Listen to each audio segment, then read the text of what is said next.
É muito comum nós vermos pessoas se compararem ao Napoleão como um símbolo de sucesso. Então a pessoa se dá bem nas finanças, ou ela se dá bem na venda de carro, ela vira o Napoleão dos carros, ou o Napoleão das finanças.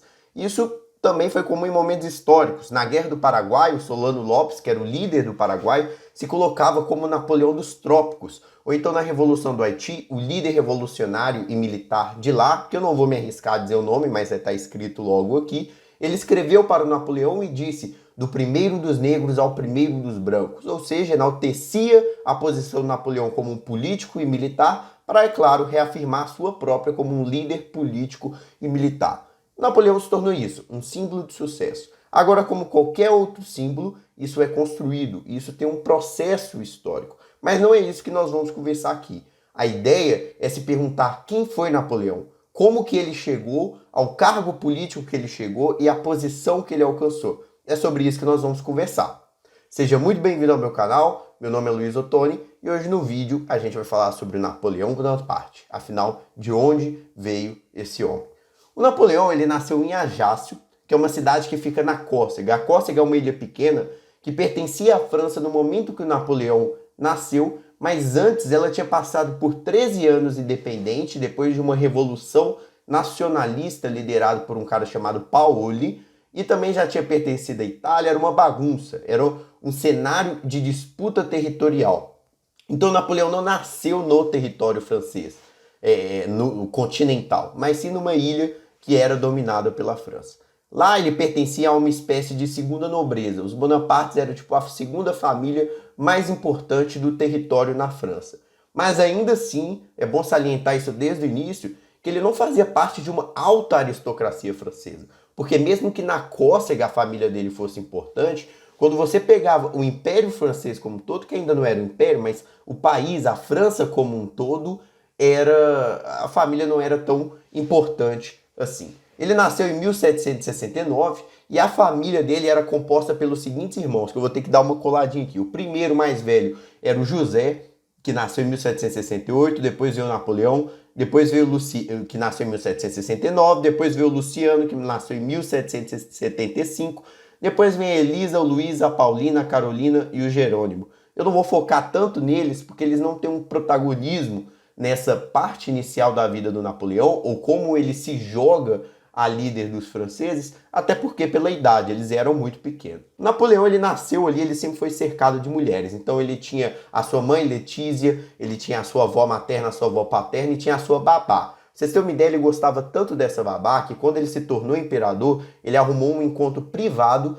entre ela e o Papa. O Papa, imagina a dificuldade que é arrumar um encontro com o Papa, e o Napoleão fez isso como símbolo de gratidão ao que foi a infância dele ao lado dela. A Letícia sempre foi uma mãe descrita pelos filhos, tanto pelo Luciano quanto o José, e quanto pelo próprio Bonaparte, que escreveu muito, principalmente no seu segundo período na prisão, e ele sempre escreveu como uma mulher doce, como uma mulher que conseguia colocar ordem na casa, como uma mulher que tinha um pulso firme, mas ao mesmo tempo era muito amável.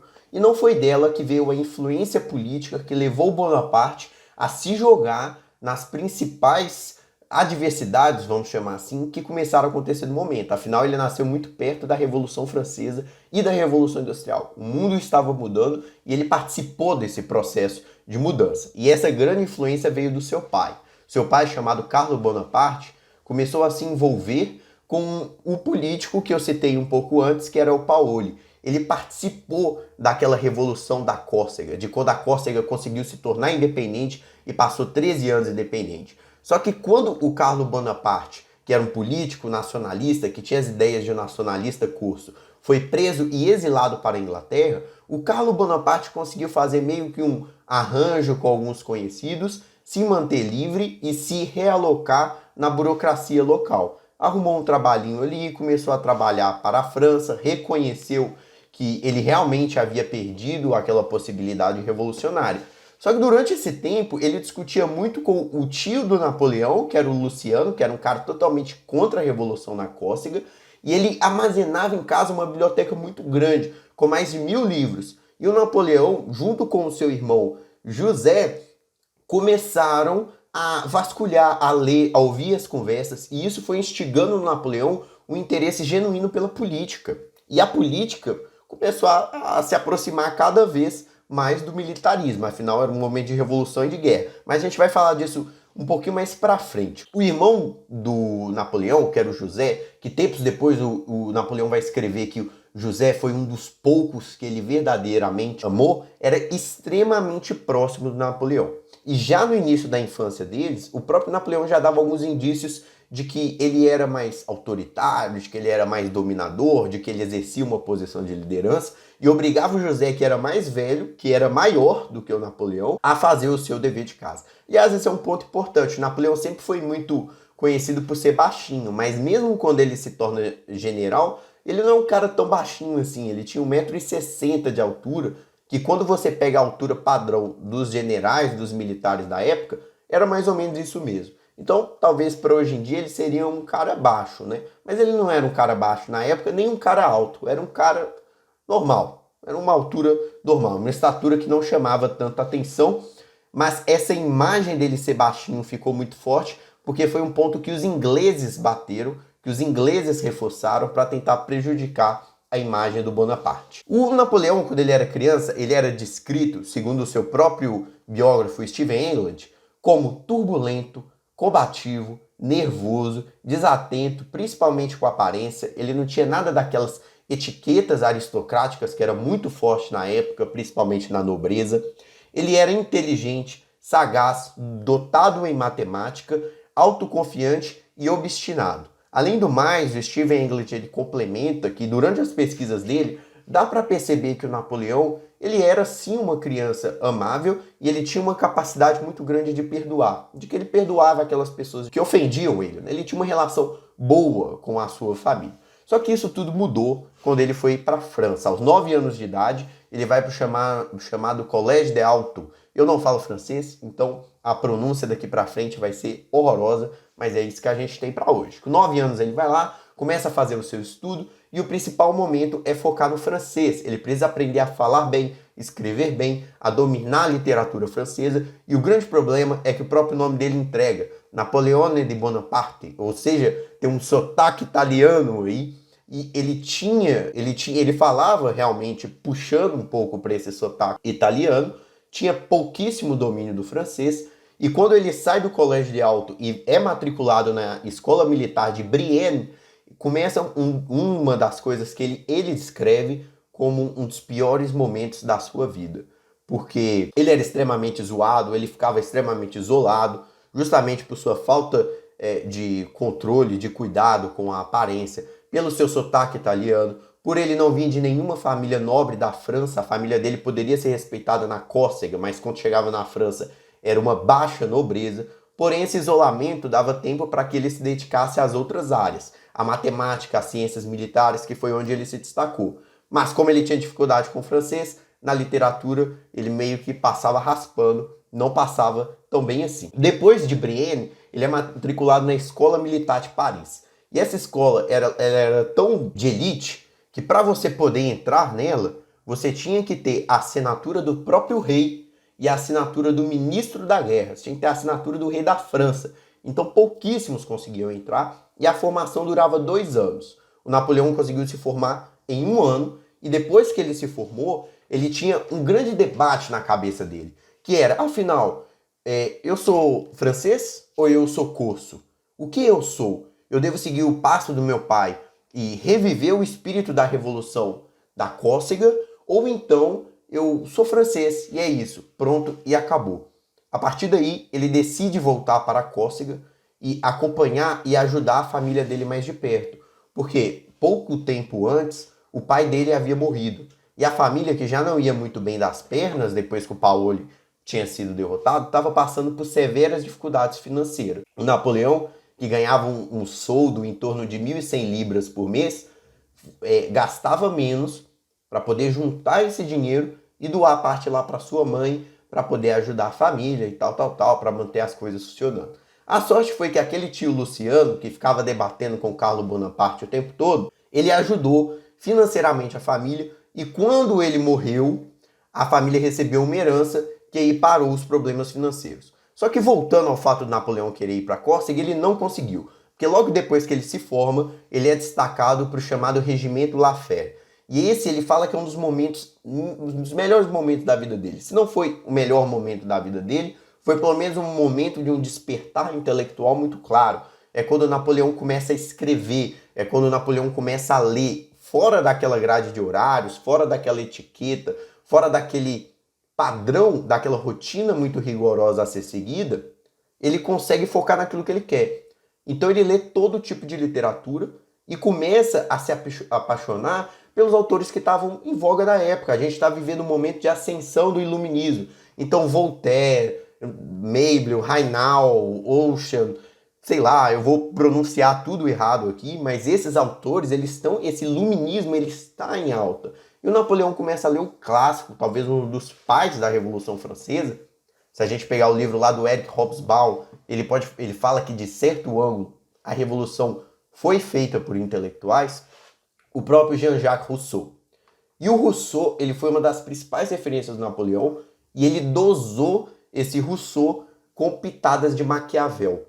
Tanto que hoje, se você for comprar o Príncipe do Maquiavel, uma das principais versões e edições é o Príncipe comentado pelo próprio Napoleão Bonaparte, porque ele ia lendo e ia comentando, lendo e comentando.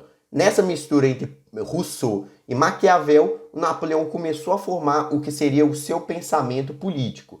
Então ele escreveu sobre as suas crenças das políticas básicas, das políticas públicas, a sua crítica da religião em relação do Estado, o seu sentimento e pensamento relativo à Córcega, sobre o nacionalismo que também estava crescendo nesse final do século XVIII e veio a atingir o seu ápice no século XIX e no século XX, é claro, no início do século XX, mas é esse momento que o Napoleão começa a escrever. E o pensamento do Napoleão já se mostrava como um cara mais autoritário, que acreditava no Estado mais dirigente, que o governante tinha que ter pulso firme para poder manter a ordem, de que a religião não deveria misturar com o Estado, e se fosse possível, o Estado deveria substituir a religião por uma religião do próprio Estado. Só que se não for possível fazer isso, o Estado deveria controlar a religião. Então era um pensamento muito centralista, um pensamento muito autoritário,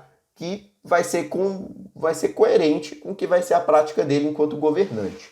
Mas tem muitas outras coisas que ele escreve, mas senão esse vídeo que já está muito grande, vai ficar gigantesco. Napoleão volta na Córcega, ele passa um pequeno período lá ajudando a sua família. A família começa a ter uma briga direta com o governo corso, mas não dá tempo de entrar muito nessa parte, porque tem um estouro da chamada Revolução Francesa, e é aí que a posição do Napoleão muda. Porque ele fazia parte de um grupo militar que eram pessoas que vinham da alta nobreza francesa. Ele só estudou nas melhores escolas. Ele teve o melhor ensino. Ele teve contato com as pessoas que estavam sendo treinadas para serem o futuro da monarquia francesa. Porém, ele não era. Ele era republicano. Ele acreditava naquele liberalismo político, nas ideias iluministas, no Estado laico, numa república centralista, na figura do líder, não de um rei, mas de um líder republicano. Enfim, era um pensamento que destoava totalmente da monarquia. E ele assume o lado da revolução, ele começa a apoiar a revolução, ele inclusive é um admirador muito claro do Robespierre, e o Robespierre ele tem um irmão que o Napoleão chega a entrar em contato, escreve uma carta para o Robespierre, que não se sabe se o Robespierre chegou a ler ou não, mas ele entregou na mão do irmão do Robespierre. Algumas pessoas chamaram o Napoleão até de Robespierre a cavalo, pela similaridade das ideias e pelo apoio do Napoleão à Revolução. Então, ele era e continuou sendo parte da Revolução Francesa, parte daqueles ideais. E daí, durante o período da Revolução, ele se destaca pelas guerras externas e pela guerra interna, porque nem todo mundo aceitou a Revolução de bom grado. Muitas pessoas lutaram contra ela. Você teve resistência no campo. Por exemplo, os chamados Les Chouans, que eram camponeses que se voltaram contra o exército revolucionário. Uma das funções do Napoleão, até tomar uma água aqui, uma das funções do Napoleão era liderar esse exército para expandir a revolução para todo o território francês. E ele fez isso em várias batalhas internas, várias batalhas externas. As que ficaram mais conhecidas e levou o seu nome para o público foi a campanha na Itália, onde ele foi promovido apenas com 26 anos de idade, se tornou um comandante em chefe. A Batalha de Toulon, onde ele foi uma das poucas batalhas onde ele chegou a ser ferido e o seu nome virou uma lenda da guerra por ter ganho esse combate. E a campanha no Egito, que tem uma importância muito grande para arquivologistas, para cientistas em geral. Ele leva uma comissão muito grande, não só de soldados, mas como cientistas, onde descobre a Pedra de Roseta, que só isso já dá um vídeo próprio, mas é uma expedição extremamente importante. E é nesse momento que o Napoleão começa a se colocar como líder da França, porque os feitos dele no exterior chegam através dos jornais, chegam através dos papelinhos, chegam através de escritos, cartas, e aquilo vai se espalhando por Paris, e o Napoleão começa a ficar popular, as pessoas começam a se identificar com ele, até que ele volta em 1799, o momento onde a França está um caos, já é o governo do diretório, e tá uma guerra, tem os chamados neo-jacobinos contra os diretórios, aqueles conservadores, que não é um conservadorismo clássico ou uma forma atual de conceber um conservadorismo, mas um conservadorismo daquele momento em torno do Sieyès, um líder político da época, e o próprio diretório, que eram os próprios governantes do momento, que estavam num conflito intenso. E quando o Napoleão chega, muitas pessoas acham que vão usar o Napoleão como ponta de lança para poder dar um golpe e governar a França. Mas é o Napoleão que enxerga no Sieyès e no grupo dele e em outros generais uma oportunidade de dar um golpe. Um golpe que talvez o traço mais moderno que ele tenha seja justamente essa aparência parlamentar, essa aparência legalista. Então é um momento muito intenso.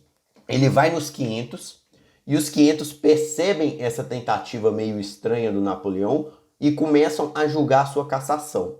É um conselho de 500 pessoas, 500 políticos, que vai julgar ali se o Napoleão deve ser cassado ou não. E eles começam o julgamento a portas fechadas, o Napoleão desesperado, porque ele não sabe o resultado. Ele sai no pátio e tá lá todos os soldados reunidos. E nesse momento tá também o irmão do Napoleão, que é o Luciano Bonaparte. Não o tio, o Luciano irmão. Aí é um momento onde o Luciano faz um dos discursos que ficou para a história. Ele fala para os soldados que lá dentro daquele conselho, poucas pessoas estavam fazendo com que muitas votassem naquilo que de fato elas não acreditavam, porque estavam ameaçando elas com facas. Então tinha poucas pessoas lá com facas empunhadas na mão, apontando para pessoas e falando: você vai votar no que eu quero, você vai apoiar o que eu quero, você vai contra o Napoleão. Isso porque essas pessoas estavam amando da Inglaterra, que era uma inimiga da França e queria ver a cassação de Napoleão, porque elas não aguentavam conviver com o povo francês livre. E daí, para deixar o discurso ainda mais intenso, inflamar os soldados, ele tira uma faca, aponta no peito do Napoleão, enfia a faca no peito do Napoleão, claro que não enfia, mas pressiona contra o peito do Napoleão e fala: pois se um dia o meu irmão atentar contra a liberdade do povo francês, eu mesmo vou empunhar a minha faca no peito dele. E faz assim, até o Napoleão se surpreende, porque não era algo combinado. E nisso o exército vai à loucura, é um discurso que inflama, eles invadem o Conselho do 500, o negócio vira uma bagunça gigantesca, que vai terminar com o próprio Napoleão no poder, com a instauração do consulado. Mas, daqui para frente, até o Napoleão se tornar imperador, até ter todo o processo do império, até ele ser preso, depois do governo dos 100 dias e ele ser preso de novo, dá quase um outro vídeo. Mas aqui nesse momento ele já se tornou esse Napoleão que nós conhecemos. E é interessante perceber que esse bonapartismo que se forma, essa imagem do Napoleão como um grande líder, um líder que vai, um líder imbatível, um líder que não mistura, que é extremamente racional, que tem mais contato com os soldados, que está mais preocupado com a eficiência do que com etiquetas vazias, ela se baseia em características da personificação, mas ela da personalidade do Napoleão, mas ela está muito ligada também a uma propaganda. Ela é uma criação, ela é uma argumentação. Assim como o Napoleão baixinho é uma propaganda para diminuir, literalmente, a imagem do imperador, exige uma campanha dos bonapartistas para fazer com que ele seja enaltecido e que esse pensamento do bonapartismo, que você tenha um líder que possa promover a república, que possa promover conquistas militares e que possa promover o sucesso da França, seja mais eficiente. E o Bonaparte é uma daquelas figuras que ele gera muito ódio e ele gera muito amor. Então é interessante, quando nós formos estudar isso, nós pensarmos em que tipo de narrativa está sendo construída em cima dele. Aqui eu tentei, até pela questão do tempo, que o vídeo já está grande, eu tentei falar um pouco no aspecto mais biográfico, mas é possível fazer uma análise do Napoleão enquanto uma ideia. Eu vou deixar um artigo linkado aqui embaixo que fala justamente sobre o bonapartismo, e eu escrevi um texto completo sobre ele lá no meu blog, que é o www.otonihistoria.com, e nele você vai poder ler o que eu falei aqui com mais profundidade, ver todas as referências completas e ver uma análise um pouco maior sobre essa figura, sobre essa construção, sobre essa análise do Napoleão Bonaparte. Beleza? Espero que você tenha gostado desse vídeo. Deixe o seu like, deixe o seu comentário, afinal, sobre o que você quer também que eu fale. Eu posso trazer vídeos mais longos, posso trazer vídeos mais curtos, vai depender da temática, mas eu posso trazer o vídeo que você quer que eu traga, é só você comentar aqui embaixo o que você quer ver. Beleza? Um abraço, até o próximo vídeo e tchau, tchau.